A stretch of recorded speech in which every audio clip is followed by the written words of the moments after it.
Hello बच्चों, जैसा कि हमने अलाउद्दीन के बारे में पिछले वीडियो में उसके राजस्व तथा लगान व्यवस्था के बारे में पढ़ा था। आज हम उसकी सैनिक व्यवस्था के बारे में करते हैं कि उसने किस तरीके से सैनिकों की व्यवस्था कर रखी थी, किस तरीके से उसने आर्मी को कंसोलिडेट कर रखा था, आर्मी को फॉर्म कर रखा था, क्या क्या उसने समय को देख कर के चेंजेस अपने सैनिकों में लाया था। जैसा कि पहले बतलाया जा चुका है कि साम्राज्य विस्तार और मंगोल संकट को टालने के लिए एक विशाल सेना की आवश्यकता थी।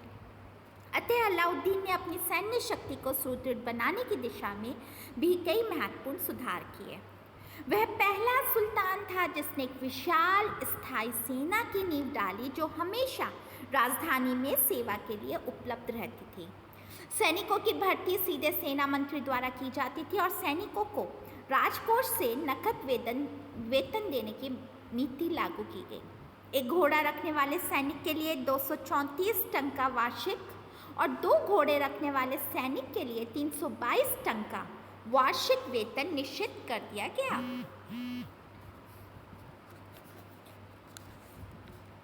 सैनिकों के अस्त्र शस्त्र तथा अन्य सामग्री की व्यवस्था सरकार की तरफ से की जाती थी।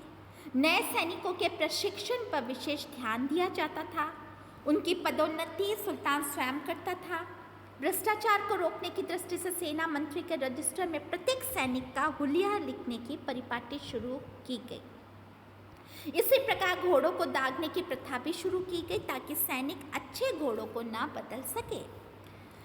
सेना के संगठन, साज सज्जा और अनुशासन पर अलाउद्दीन बहुत अधिक ध्यान देता था। फरिश्ता के अनुसार अलाउद्दीन की सेना में 4,75,000 घुड़सवार थे। किसी भी इतिहासकार ने पदाती सैनिकों की संख्या का उल्लेख नहीं किया, परंतु वह निश्चय ही घुड़सवारों से अधिक रही होगी। मंगोलों की रोकथाम के लिए उसने नए दुर्ग बनवाए तथा पुरानों की मरम्मत करवाई। इसका विस्तृत उल्लेख पहले किया जा चुका है और सुल्तान को जो शानदार सफलताएं मिली उसके मूल में उसकी सैन्य शक्ति ही थी। इससे स्पष्ट हो जाता है कि उसके सुधारों के फलस्वरूप सेना ने कितनी श्रेष्ठ स्थिति प्राप्त कर ली थी। अब अलाउद्दीन की जो बाजार व्यवस्था है उसके बारे में पढ़ते हैं। सुल्तान द्वारा लागू की गई बाजार व्यवस्था तथा मूल्य नियंत्रण के पीछे सुल्तान के उद्देश्यों को लेकर काफ़ी विवाद बना हुआ है। एक उद्देश्य यह बतलाया जाता है कि विशाल सेना रखने तथा सैनिकों को नकद वेतन देने से राजकोष पर भारी दबाव पड़ा।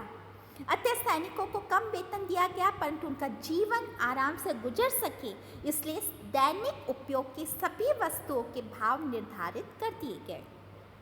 डॉक्टर यूएन डे ने दूसरा ही उद्देश्य बतलाया है। वे लिखते हैं कि अलाउद्दीन का उद्देश्य व्यापारी वर्ग द्वारा चालाकी के विभिन्न साधनों के प्रयोग से वस्तुओं के मूल्यों में हो रही वृद्धि को रोकना था, न कि उनके सामान्य प्रचलित मूल्यों में कमी करना। कुछ लोग इसका कारण सुल्तान का मानवीय उद्देश्य बतलाते हैं। उनके अनुसार सुल्तान अपनी जनता की भलाई के लिए उसे उचित दामों पर वस्तुएं उपलब्ध कराना चाहता था, परंतु अलाउद्दीन जैसे निरंकुश एवं शोषक व्यक्ति से जनता की भलाई की अपेक्षा करना निरर्थक बात लगती है। अपने राजनीतिक उद्देश्यों की प्राप्ति के लिए उसने नई बाजार व्यवस्था को लागू किया था। नई बाजार व्यवस्था के अंतर्गत दैनिक उपयोग की सभी वस्तुओं, अनाज, दालें, तिलहन, चावल, घी, तेल, गुड़, शक्कर, कपड़ा, दास दासी, घोड़े, गाय, भैंस, बकरे, बकरी, मांस, मछली और साग सब्जियों के भाव साधारण बाजार की दर से कम निश्चित कर दिए गए। अलग अलग वस्तुओं के लिए अलग अलग बाजार कायम कर दिए गए। किसी भी कारणवश राजधानी के निवासियों को उपभोक्ता वस्तुओं के संकट का सामना न करना पड़ा, इसके लिए विशाल सरकारी गोदाम बनाए गए जिनमें आवश्यक वस्तुओं का पर्याप्त मात्रा में संग्रह किया गया। संकटकालीन स्थिति में कौन सी वस्तुएं किस अनुपात में वितरित की जाएगी इसकी व्यवस्था भी पहले से ही कर ली गई, जो आजकल की राशन पद्धति से मिलती जुलती थी। अनाज की व्यवस्था के प्रति विशेष ध्यान दिया गया। खालसा भूमि के किसानों से अनाज के रूप में लगान वसूली के आदेश दिए गए। राजधानी के आसपास के क्षेत्रों की भूमि के सभी किसानों से जिन्स के रूप में लगान लिया जाने लगा।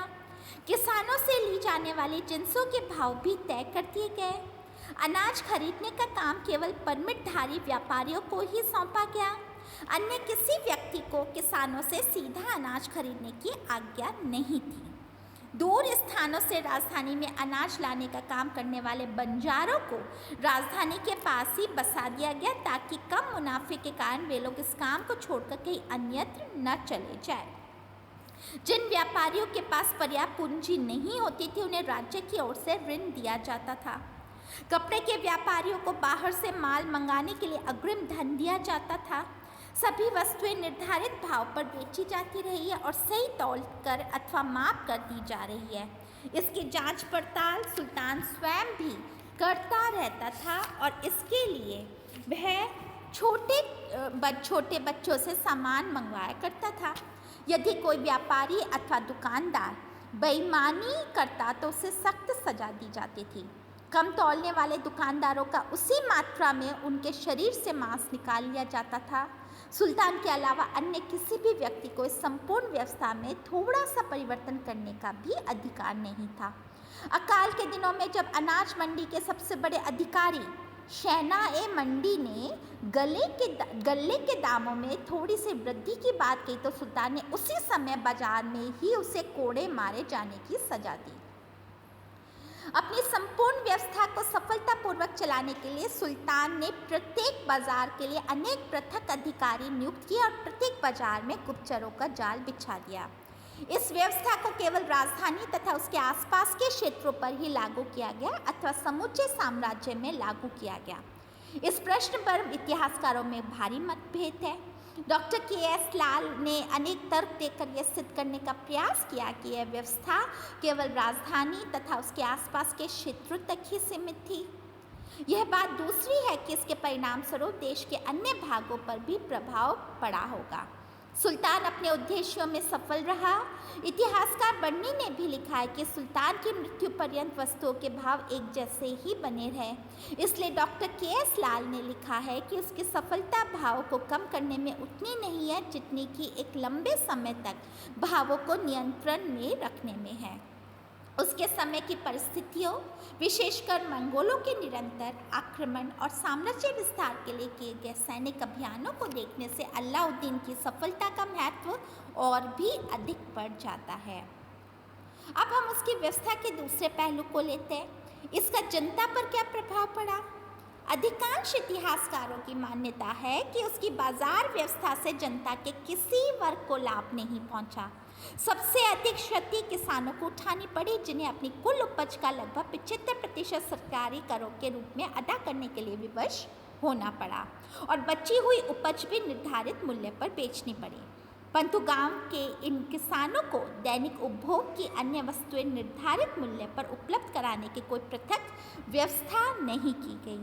हाथ से सामान तैयार करने वाले कारीगरों को भी इससे कोई लाभ नहीं मिला, क्योंकि उन्हें भी नाम मात्र के मुनाफे पर निर्धारित मूल्यों पर अपना सामान बेचना पड़ता था। व्यापारी तथा दुकानदार वर्ग को तो इस प्रकार की व्यवस्था से संतोष मिलने का प्रश्न ही नहीं उठता था। सैनिक वर्ग को भी विशेष संतोष नहीं था, क्योंकि उनके वेतन बहुत कम कर दिए गए थे। कुल मिलाकर उसकी व्यवस्था को जनहित में नहीं माना जा सकता था। अच्छा, अब बच्चों ये तो हमारा हो गया अलाउद्दीन के बारे में, उसकी बाजार व्यवस्था के बारे में। अब हम उसके मूल्यांकन करते हैं अलाउद्दीन का। ये हम नेक्स्ट वीडियो में करते हैं।